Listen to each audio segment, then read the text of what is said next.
Alright guys, so yesterday I was lucky enough that Joel responded to one of my comments, and unfortunately my problem is that my email probably has been hacked. Who knows?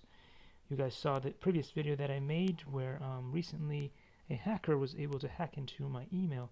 So I did try to email him back as he suggested on his YouTube, but I'm not sure if it went through. So just in case it didn't, I'm gonna leave the message here because it's not like a mystery or a secret or anything.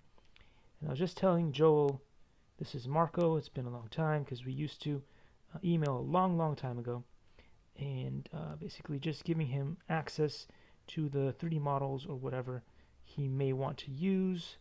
Again, this is not some kind of secret or anything.